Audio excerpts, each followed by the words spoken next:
Good afternoon and welcome to the City Club of Cleveland. My name is Paul Harris and I am president of the City Club's Board of Directors. I'm very pleased to introduce today's speaker, David Franklin, director of the Cleveland Museum of Art.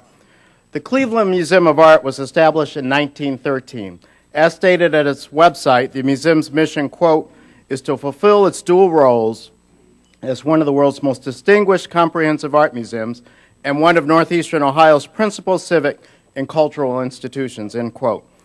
Dr. Franklin was named the museum's 9th director in August 2010 and assumed the leadership position with the museum in September of 2010. He is a native of Quebec and earned his Bachelor of Arts in Art History from Queen's University in Kingston, Ontario. He earned his master's and doctorate degrees in European Renaissance art from the Courtauld Institute of Art at the University of London. Dr. Franklin came to the museum after serving as Deputy Director and Chief Curator of the National Gallery of Canada, where he was responsible for the gallery's curatorial departments, art acquisitions, conservation, library and archives, and education division.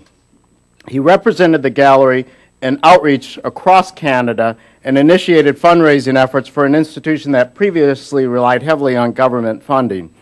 His fundraising activities included a leadership role in an event that raised nearly $2 million in one night.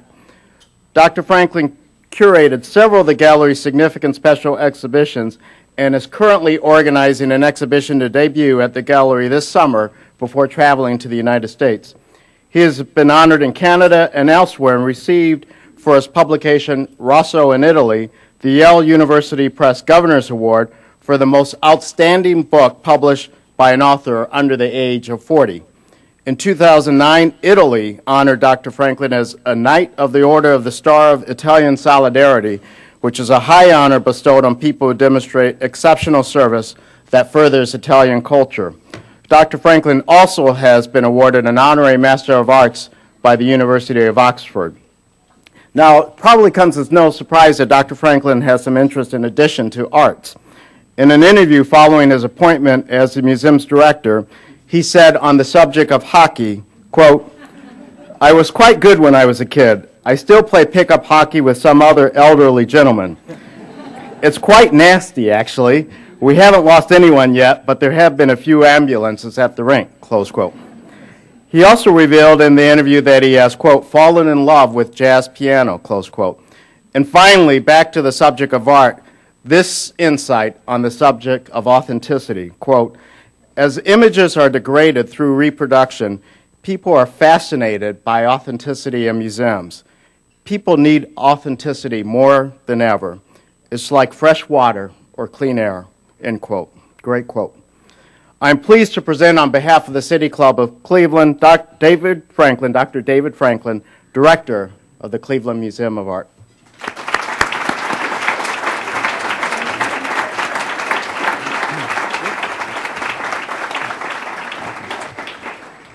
Thank you. Thanks to Paul Harris and thanks to the City Club for this invitation.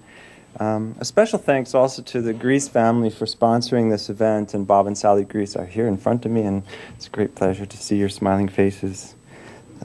Thank you for that. I appreciate it. It's wonderful to have the microphone here to talk about the greatest sports tragedy in Cleveland history, the dissolution of the Cleveland Barons in 1978.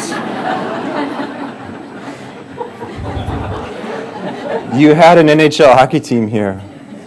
What went wrong? Anyways. But I just want to start by saying what a wonderful transition it's been for me and my family. Everyone has been so welcoming in Cleveland. We feel very much at home. It's a great community, and we've are just delighted to be here. In my experience, one of the things that I've noticed is the hallmark of great institutions is great volunteer leadership. And that's certainly true of the Cleveland Museum of Art. And I'm really happy to see some of our board members here today. They're scattered around. Thank you for taking the time to support me today, and of course all your support of the institution. It's much appreciated. I visited the Cleveland Museum of Art in my previous lives. It's a pilgrimage site for scholars. I'd never imagined that I'd have the opportunity to lead it, So this is both an honor and an incredible opportunity at an incredible moment of transition for the institution. I've shared several times my opinion that the Cleveland Museum of Art is a sleeping giant. Well, we're coming out of hibernation and expect to be fully open by 2014. This is a true moment of promise for us, a chance not just to reintroduce the museum, but to reshape it. Now, I should note that there's a template for the way some museum directors talk about how they wish to lead their institutions. And it goes something like this. We're welcoming, our doors are open. The place is practically an amusement park. Kids and children will love it. And all the art is world class. When most museum directors use these cliches, they're usually a bit at odds with reality. First, we're welcoming. Sure, the doors may be open at other museums, but they're big and intimidating, and the reality is you have to pay $20 to visit. The Cleveland Museum, in keeping with its mission, is truly free and open to the public and will remain that way. Second, we want families and kids to come. Many museums say that, but don't demonstrate nearly the commitment to education and community engagement that we do. The Cleveland schools are leaning more heavily on us to fill what is becoming an ever wider void in arts education. We cannot allow generations of children to suffer from a lack of access to the arts. But the museum is not an amusement park and actually shouldn't be. Third, the art is world class. Well, our museum is a pilgrimage site for scholars, as well as for those who love great art. It is a treasury. Our art is indeed world class. So I reject this cliche template that some museum directors use for three main reasons. The first is that in many cases, free and open doesn't really mean free and open. They're selling fun and superficial glitter over substance and making claims for their collections that stretch the truth. The second reason is that even if all those claims were true, free and open, engaging, full of great art, well, that's not really that distinctive after all. That's simply what a great museum should do. It's simply your ante when you're playing your poker game. That's what you put on the table. And the Cleveland Museum of Art is indeed a great museum, and under my leadership, I intend for us to up that ante. And that brings me to the third reason I reject the template, is that anyone can follow it. It's become fashionable for museum directors to be CEOs who have little, if any, attachment to the art itself. Armor, Under Armour, Armor All, it doesn't really matter.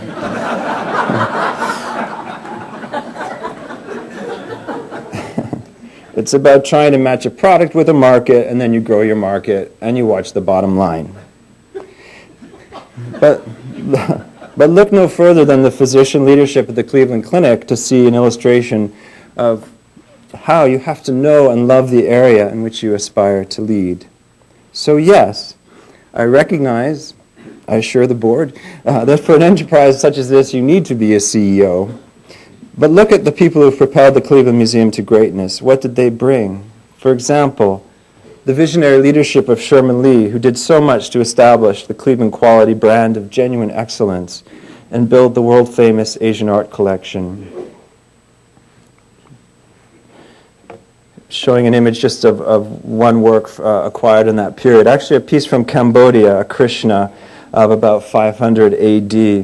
Interestingly, and there must be a story in here that I haven't figured out yet, but acquired a work of classic work from Cambodia acquired at the height of the Vietnam War. A very spectacular piece. When you think it's more than 1,500 years old, it has a monumentality but also an immediacy that's quite beguiling. Again, the legacy of Sherman Lee. Great leaders of museums have brought the discipline of a CEO, the rigor of a scholar, and the passion of a curator, and most important, the inspiration to move to an even higher level of excellence. And that is the type of director I intend to be. I want for us to give meaning to what we truly are, not through platitudes, as so many other museums are currently doing. I also intend for us to put an emphasis on what differentiates us. So what does differentiate us? The quality of the collection, the physical space in which it is housed, and the true, meaningful engagement with the community that we have planned on a philosophical, economic, and practical level. And let me take each of these points in turn. One of the great distinguishing characteristics of the Cleveland Museum of Art is that thanks to the visionary leaders of the past, this museum never collected collections. It only collected individual works of art, because our past directors and curators went off in search of their particular holy grails, and more often than not brought the object home. And our devoted board members and philanthropists supported the directors and the curators in that quest. As a result, we never had anyone like a Frick or a Rockefeller or a Mellon who, with their incredible generosity, have also imbalanced the institutions that they have supported with their own collections, with their own taste. There's a concept of economics called path dependence. This is in part the concept for which Paul Krugman won his Nobel Prize. It states essentially that the initial investments dictate the developments that come later. We are fortunate that the founders and supporters of this museum set us on such a special, fortuitous, and disciplined path. One that has led us to a point today where we can uniquely tell almost the entire story of the history of art through significant works of art alone. Take the Stargazer, for example. The slide doesn't do her justice, so I brought a replica, actually.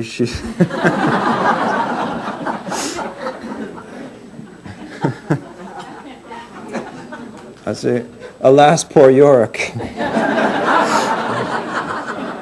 I knew him, Horatio. I think it's a her, actually. She's only 7 inches tall. She's from what is today modern Turkey, and yet she's over 5,000 years old. So when you encounter the Stargazer in this room, she looks as though she'd been made yesterday. The translucent stone, the very clean lines, almost a modernist or Picasso interpretation of the human form. This object doesn't just tell us the story of why our collection matters, it tells us why museums matter.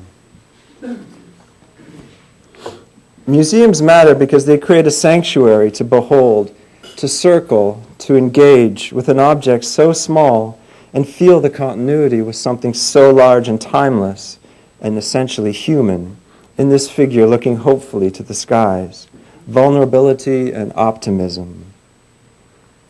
You can feel the same awe as you move through our halls and wander through our encyclopedia, through the Cleveland interpretation of art history.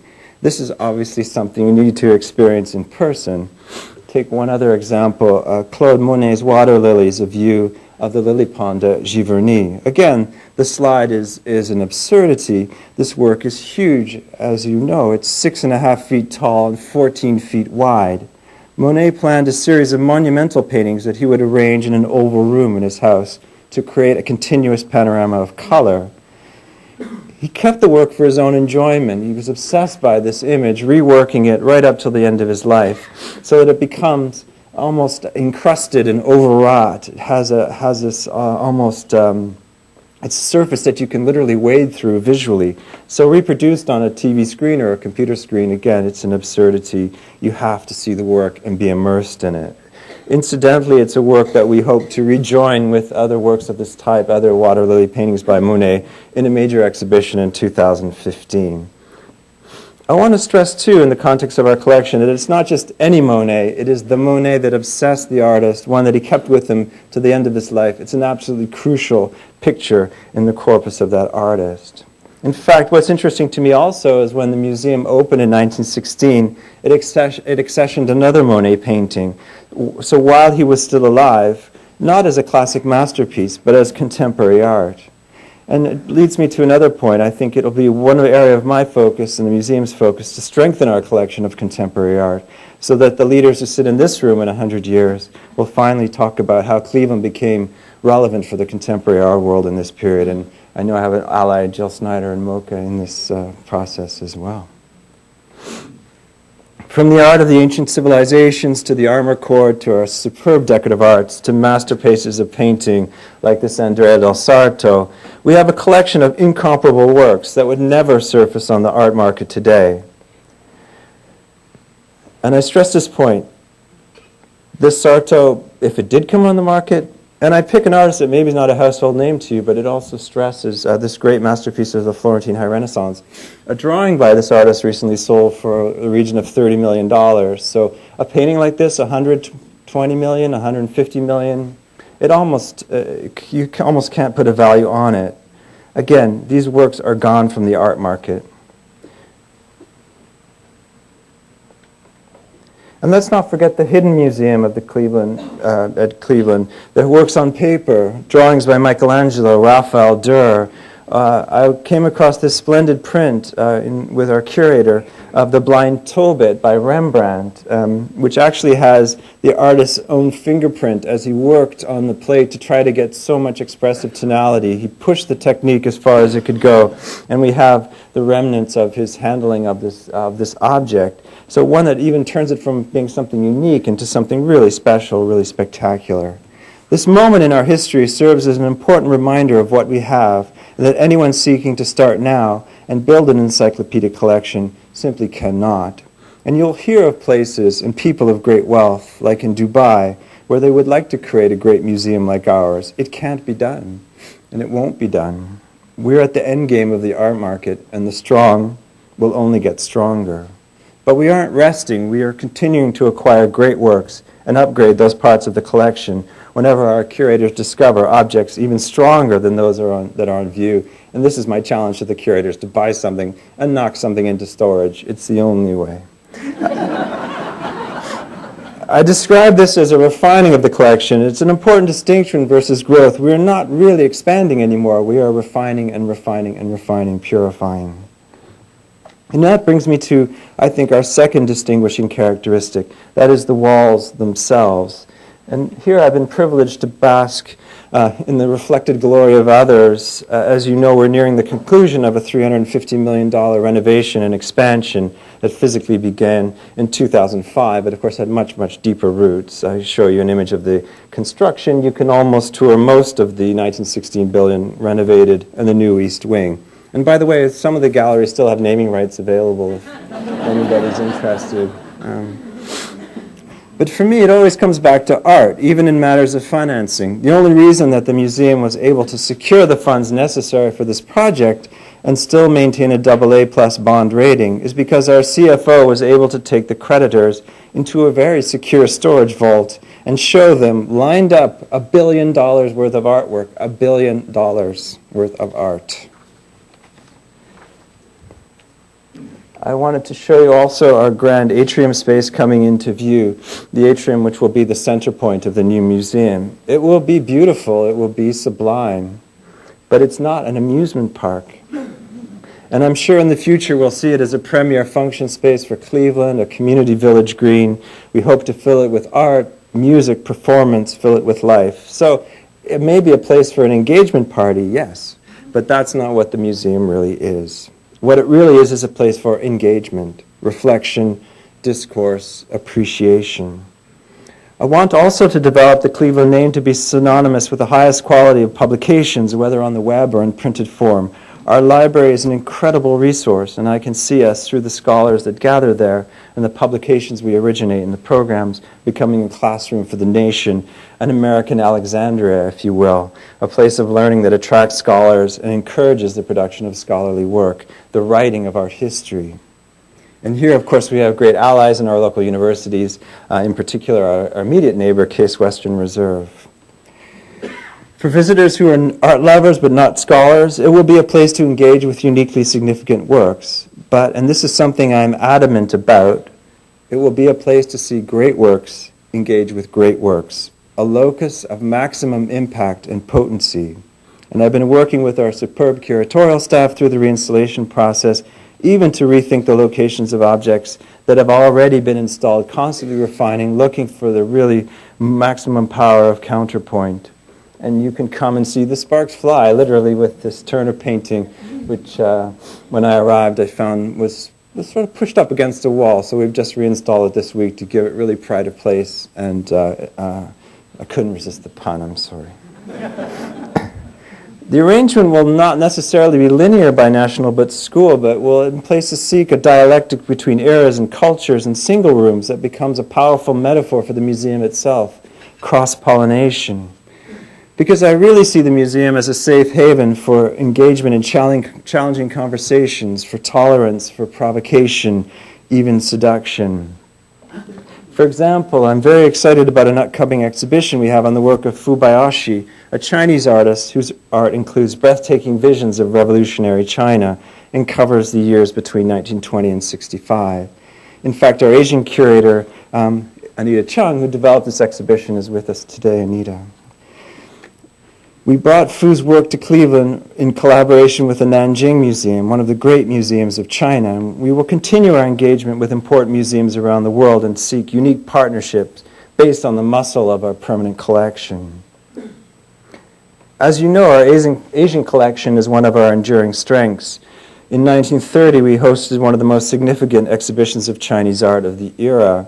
I just take an example of many masterpieces virtually at random. Again, a work from about 500 AD, a Chinese stele featuring the historic image of Buddha. The Burlington magazine called our 1930 exhibition, together with Detroit's, quote, an impressive warning to the cities of the Atlantic coast that they must keep pace with the work that is being done at the great inland centers. Unquote. And assuredly, we have kept pace with this prophecy, and Cleveland Museum can certainly sit comfortably among the top 2 or 3 art museums in the country. The article went on to say that our exhibit, quote, went far to contradict the current idea that no good things can be had from a war-torn China. And I see this quality, courage, ambition, or character traits that survive in Cleveland 80 years later. This is our inheritance as an institution. Of course, we engaged with a very different China in 1930 and before, but this principle is as true then as now, that engagement with great art can inspire conversations about and between cultures and breed tolerance. In that spirit, Fubayashi's brushstrokes have more eloquence and enduring power than any diplomacy. Come and see that exhibition this October, please. And for those who are neither art scholars nor art lovers yet, it will be a place to discover and deepen that engagement. We won't hide. We recognize that art is difficult. It's difficult to learn about these objects and to understand them. That's why people go to university and get PhDs and drive their parents crazy with bills, like I did. But what isn't hard is to approach these objects as individuals, to be moved viscerally by their beauty. It's important to remember that we seek joy and inspiration first, before the originals, and then decide to seek the knowledge. And we intend to provide that knowledge, not necessarily by filling the walls with lengthy text panels and shouting at you, but by allowing people, once the spark of inspiration has been struck, to fan the flames through accessible publications, our website, interactive media, audio guides, and so on. We want to strike more sparks of knowledge. That is why we will remain committed to educational engagement, both through the local schools as well as a distance learning program that includes teacher training and reimagined curriculums.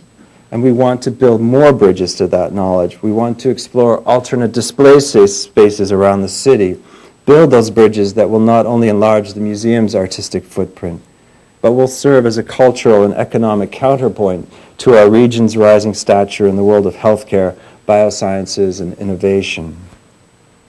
And I hope to be able to come back here one day and talk about our efforts to expand the museum beyond the university circle, throughout the city, the country, and the world.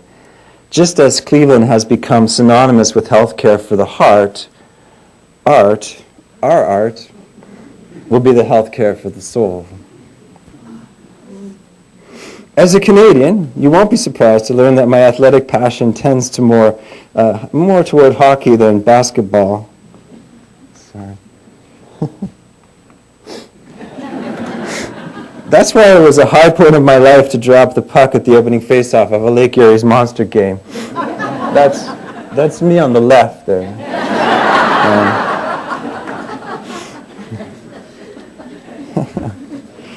It was striking to me when I arrived that the LeBron James witness wall was coming down, and I recently met Agnes Gund in New York, whose family you know owned the Cavaliers at one time, and who, of course, is also a trustee of our great museum. And she had this wonderful promotional idea. Why not encourage Clevelanders to come and witness something even more valuable than LeBron? Something that will never leave the city.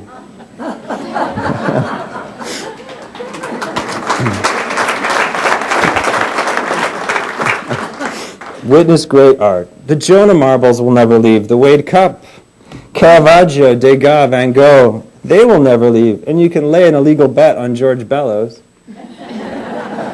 that he's not leaving either. And witnessing great art, more citizens of our city and more people around the world can engage great art. And the Cleveland Museum of Art will reassert itself as a center of culture, a salve for the soul, and an engine of the economy. And I invite you all to witness with me the reawakening of a sleeping giant and the reemergence of a powerful presence in the art world. Thank you for your attention.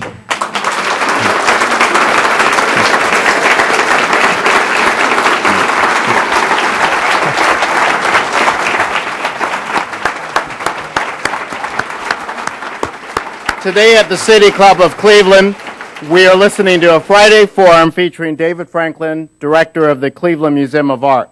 We'll return to Dr. Franklin in a moment for our traditional City Club questions.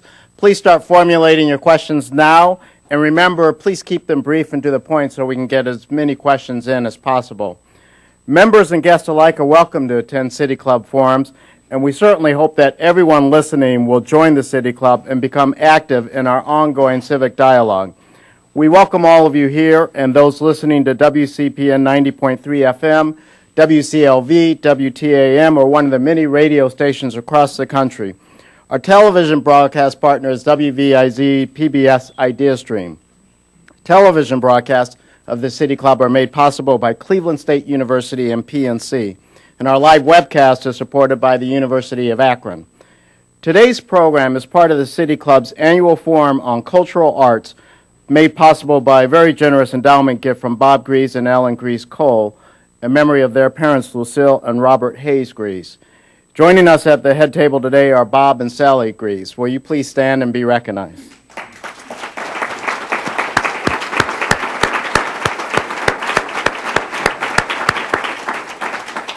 Thank you very much for your support.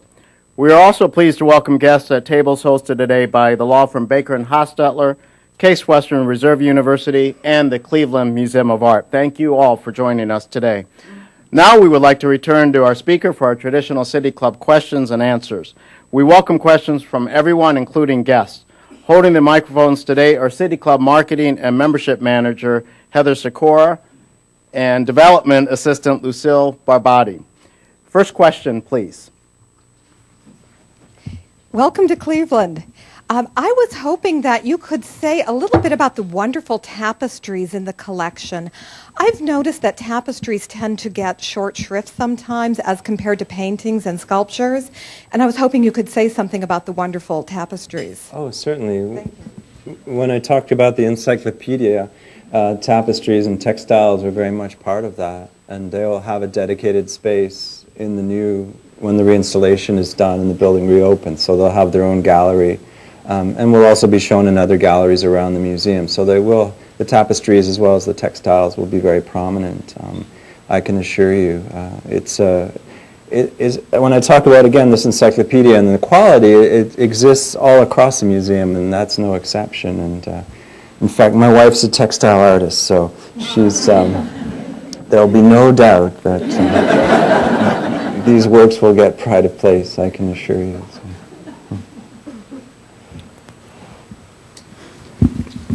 Mr. Franklin, as we sit here today, there's a movement on in Congress to reduce and perhaps to eliminate completely the money which is provided by the Congress for the National Endowment of the Arts. If that movement is successful, what will be the effect upon the Cleveland Museum of Art? And more important, what effect will it be upon art institutions throughout our state, throughout our country, which do not have the wonderful endowment which the Cleveland Museum of Art has had built up over so many years? That's a very good question.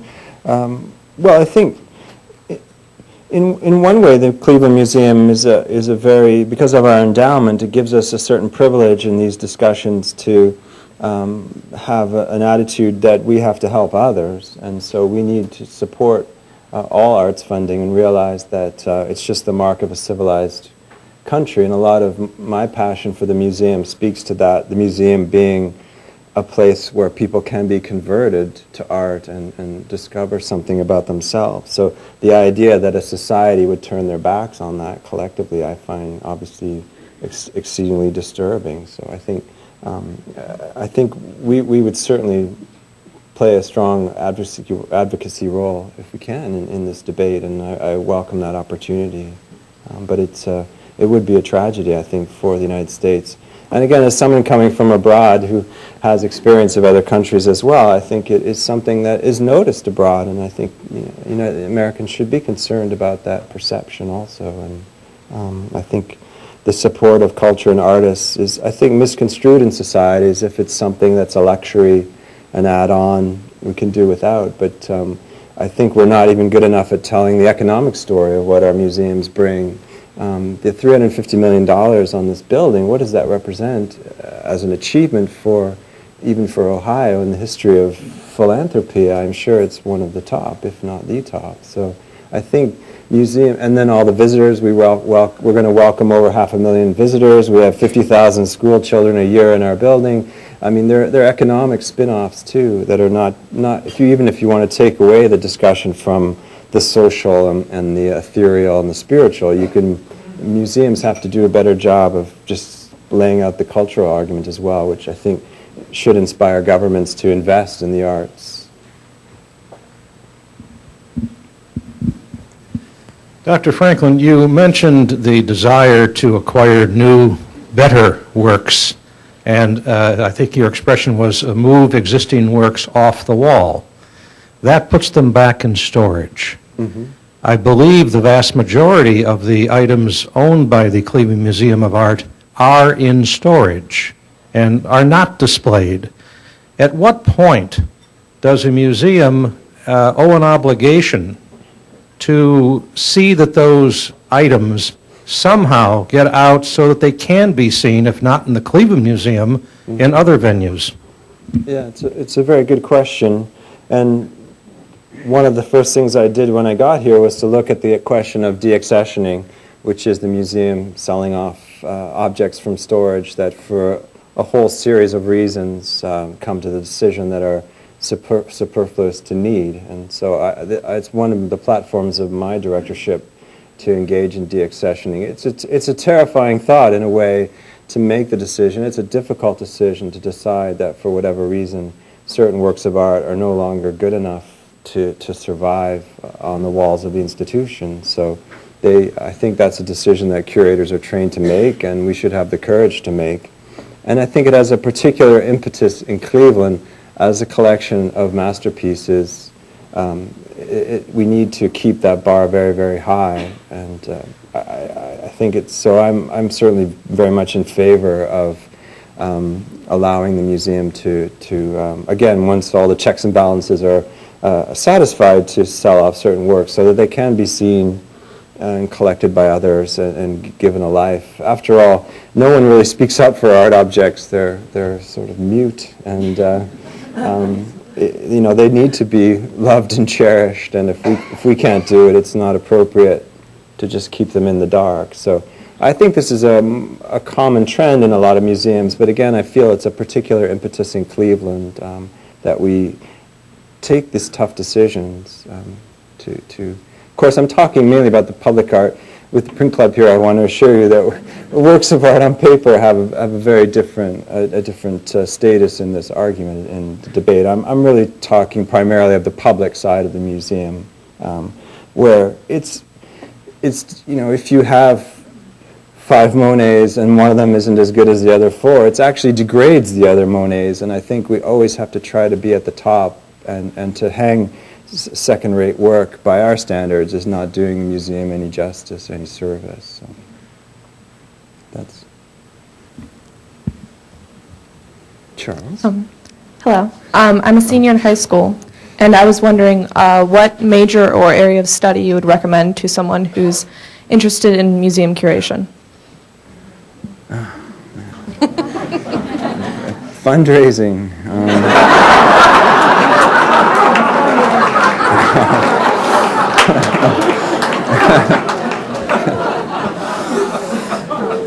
Well, It's a good question. I mean, curators are an eccentric bunch. We're one of the last apprenticeship systems left in society, I think. You can't, I think, well, I think to go very far in the museum world, you do need a PhD in virtually every discipline, any discipline that you would be interested in. So I would advise you to spend those 5 to 7 years in personal hibernation in the library. And that's really just the foundation. You need the PhD to move on, and then really it is an apprenticeship system and good fortune to get into a museum as a curatorial assistant or work on an exhibition, but really try to get involved with the practical side of the art. So we really welcome interns and students to get involved with the museum. So I think, you know, the PhD, but then you really have to try to get some actual experience as quickly as possible in the art world. But I mean, the one good thing to say to parents is that an art history degree is actually incredibly practical and very useful thing, because with an art history degree you can become a professor, you can teach, you can go into museums, you can go into the auction world, you can become an art dealer, a fundraiser. It's actually, of all the humanities, it's one of the most flexible, so I certainly recommend it.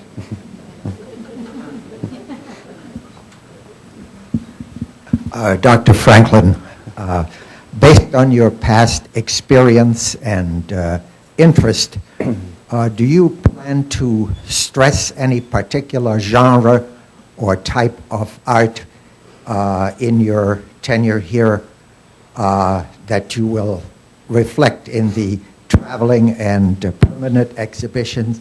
And if so, how does this play out with the exhibits you have planned in the next 2 to 3 years? Well, I think, in my mind, the museum is so balanced and has such depth and strength in so many areas. I think the first key is to just recognize that balance. And I think, because other museums would envy that, so I think we want to do shows that speak to all the different strengths of the collection for all that entails in terms of research and further acquisitions and partnerships and so on. So I think we need to recognize that our strengths we're very strong overall. My personal interest is in Italian art mainly of the Renaissance and Baroque periods. So through my own professional contacts and research, it's inevitable that we'll try to put some focus there as well. As much as I've told everyone I'm not going to curate and not write anything, I have a different job now. It's still programmed in the genes, so I think you may see some Italian stress at certain times, but overall the message is certainly that we'll be very balanced, and that certainly is my commitment to recognize that we have that balance and strong curators in all the areas, and I think that is what we're envied for, and we want to display that. So, but again, I'm really interested in this idea of the museum almost as a republic of letters. As you know, we provide a very international face for Cleveland on the world, and so we have the strength to have great partnerships with China and Japan and other parts of the world. So I really like us to play almost a diplomatic role and seek these great partnerships as well, where we can pull that off. And I think that's something that interests me a lot too. So not necessarily specific subjects, but specific kinds of partnerships is something I'm also encouraging that we seek. What are your plans to give more prominence to contemporary art at the museum, both through acquisitions or exhibitions? Yeah, it's a very good question. We're very involved with thinking about gestating on the contemporary art question. I think we're a collecting institution, so I think there's no question that we should collect. And I do feel it's in a very important moment, a very decisive moment for Cleveland's history in terms of contemporary art, which is a somewhat checkered history, as we know, certainly from the Cleveland Museum's point of view. But I think we have the expertise now, we have the commitment on my part, I think we have the commitment on the board to really treat it as seriously as we would the historic collections. But What's exciting to me coming here, though, is that a lot of contemporary art is collected in a contemporary art context. A lot of historic museums ignore contemporary art. We have the opportunity to intersect and do both, and how one can inform the other is what really interests me. I can't think of another museum that can potentially do what we can do, collecting contemporary art with an eye to the past as well as the future, and I think that could be our niche. So I'd like to, in other words, find works of art that artists that maybe judge themselves against the past, that we feel will survive. No one really knows. It is a bit of a poker game, but you as a curator, you're trained to have a sixth sense about what might survive. So I want us to approach contemporary art as if it were the same as anything else and see where we come out. And we have galleries, and we can look to other means of displaying contemporary art too. The problem with contemporary art is you have to be very agile and very flexible. The artists dictate as much the installation as the curators, so that kind of intersection is interesting to me too. We need more curators of contemporary art as well to have the networks to deal with it. But again, I think I can't quite articulate it, but I do think the Cleveland Museum has a chance to do something really special with contemporary art, and not to be two museums, but to try to think of ways to intersect. To put contemporary art pieces in old master galleries, for example, is an obvious thing, to see how the sparks fly in those cases. So there are things that we can do that I think that are unique. The atrium surely will be a programming space of some kind for contemporary art. So that also gives us a big giant glass case to put contemporary art in too. So I am very committed, and I think this is the time. So honestly.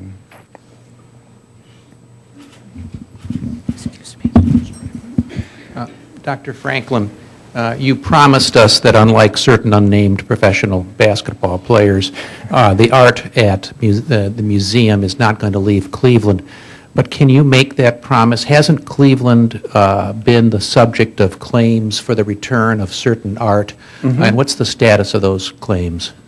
Well, that's a very complicated question in the sense that there are a lot of, there's been a real shift in terms of restitution issues, countries claiming art of national origin, not necessarily with a lot of evidence. So, I mean, our position clearly is that we'll listen to any claim, investigate it, do the research, and come to the appropriate conclusion. But at the moment, we have some claims, a few small claims, but nothing that I think is really terrifying to us or we feel we'll lose. We did transfer 14 works back to Italy in exchange, this was before my time, but in exchange for other kinds of loans from Italy too. So, I mean, clearly where there's a legal reason, we'll have no hesitation to do the right thing.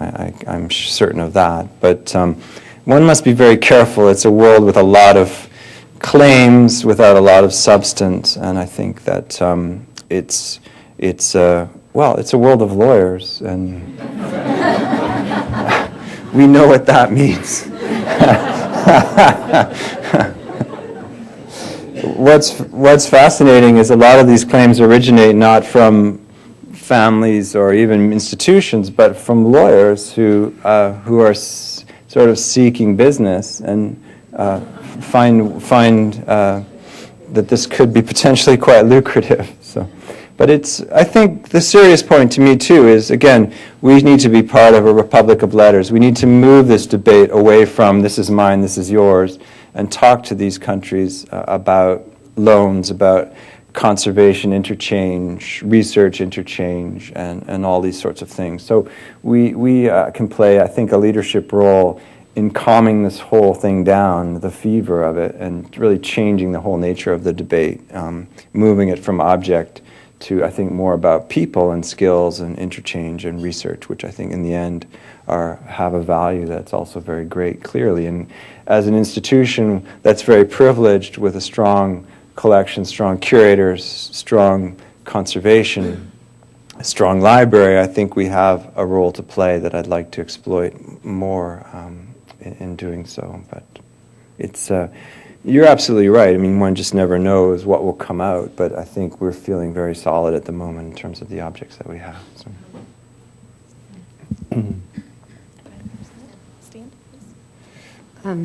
Yes, I have a question regarding the emphasis on contemporary art.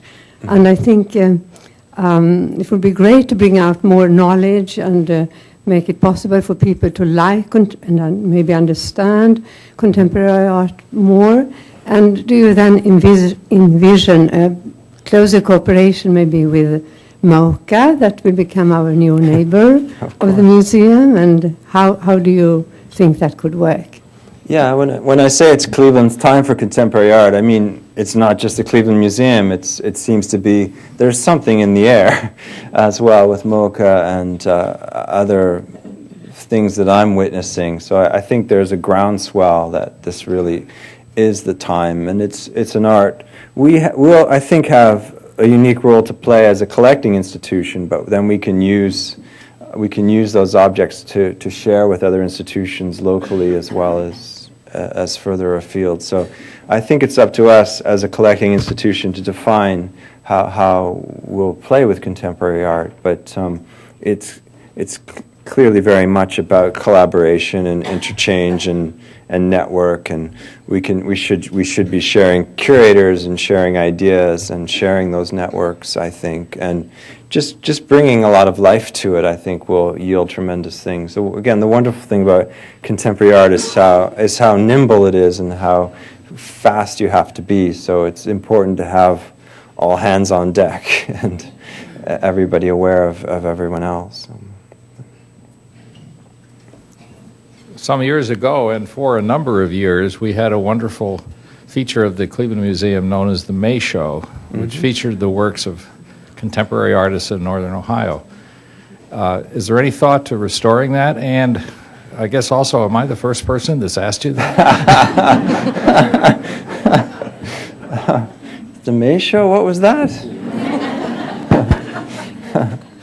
Well, I understand that it was a very a wonderful thing for the community, and it certainly had a lot of interest and excitement. So I've been debriefed on it, and I'm trying to understand the history of it and what it achieved. I think, of course, again, we want to connect with contemporary art in Cleveland, and who are your first constituents if not the artists and the performers and the architects?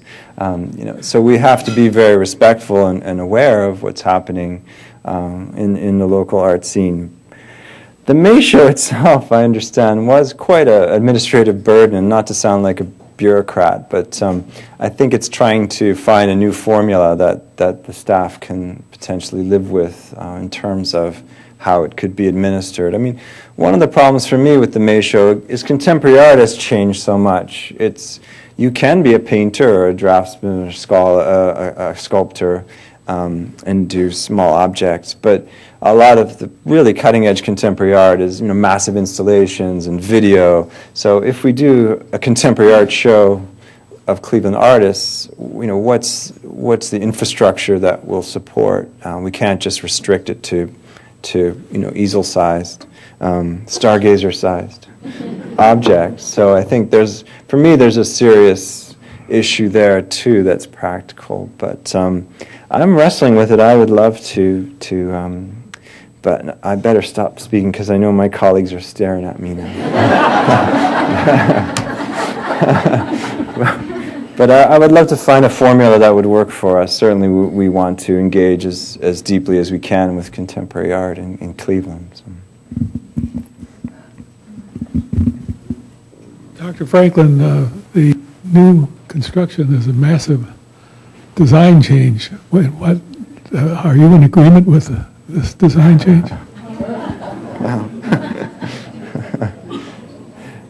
Actually, I must say I was very relieved to come here for the reason of the architecture. I think Vignoli has been for a lot of reasons, he's been very sensitive to the really true historic parts of the museum. The main vision for the new building is to privilege the 1916 building, to restore it, to bring it back to being kind of the jewel in the crown as far as the museum goes. So I really respect that. I think it's very courageous for a contemporary architect to, in a sense, step back and allow the historic architecture to really carry the tune. So I think that really impressed me very much about Vignoli's vision. I also think that he's an architect that's clearly interested in what I call humanism, human scale. He's not interested in shouting at you, and he's not, bombastic, and he's not creating something that's superhuman. It's very much about, even the atrium will have a kind of human relationship to the viewer. So that's something that I personally subscribe to philosophically, this interest in the visitor's experience of the museum. So I think we certainly struck gold there. And I think, too, it's very clear that Cleveland needs symbolic spaces, and I think the new museum, in particular the atrium, will serve that. And I think the architect realized that he needed to make a statement, a civic statement, as much as an architectural statement. And I think that I find very sensitive and very impressive also. So I'm completely at ease with that.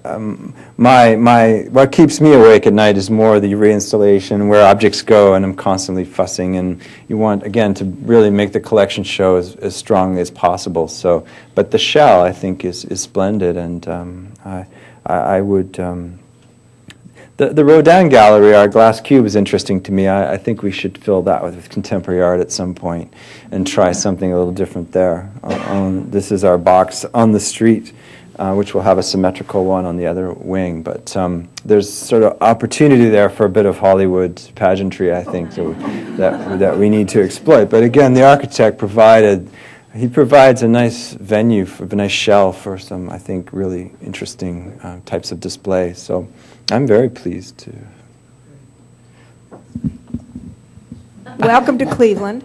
Thank you. And it is the atrium that intrigues me. Can you bring us inside a little bit and tell us, first of all, the space sounds so large. What all is going to go on in there? Well, it's a very good question. It's an empty space. It's a very rich, kind of pregnant space. It's very full of possibilities. So I think the key to it will be its versatility. So now we're starting to really program it and think about it and conceive it. And I see it as a versatile space where you could have art displayed, contemporary art in particular, but then we could have events, performance, concerts if the acoustics allow it. But it'll also be a human space, I think, just to walk around and kind of gawk at it and just enjoy being inside it. I also think museums we don't talk enough about the kind of spirit that almost the joy that museums can bring to you physically. It's a kind of a cure for depression, walking around a museum and feeling that spirit. And I think the atrium will have that sense of air and light and glass. It will be very therapeutic, if you will, as well. But again, I think its versatility it's the key as to how we use it, and we hope to use it constantly.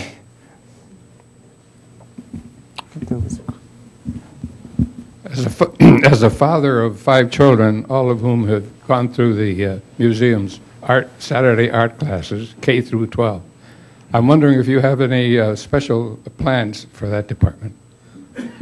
Well, again, we're very committed to education at all levels. I think our big plan, if you want to single one thing out right now, is the development of something we're calling the Lifelong Learning Center, which will be a very innovative space virtually at the entrance to the museum. So it'll be an orientation space, and we're conceiving that now at the moment in great detail.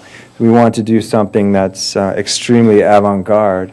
And one of the things that research seemed to tell us is that people were, in some sense, intimidated by museums. So we wanted to create a space that allowed people to kind of ease their way in and not turn their backs and run out again. So it's a space with a lot of interactives. It's a space that's very educational, will have educational components, will allow you to interact, will allow you to to really create your own tour of the museum. So this will be a premier educational space. There'll be nothing like it in the country. It will be one, I think, that will be much plagiarized by other museums if we get the formula right, which we will. So I think in terms of education, it was allowing an idea to allow people to sort of self-orientate through interactives, so that you acquire the skill sets, some of the skill sets that you need to move around the museum and get more out of the experience and just feel more at ease. So that's I think the biggest thing that we're working on at the moment in education, among 100 other big things. But that's the one that I think is particularly unique. Okay.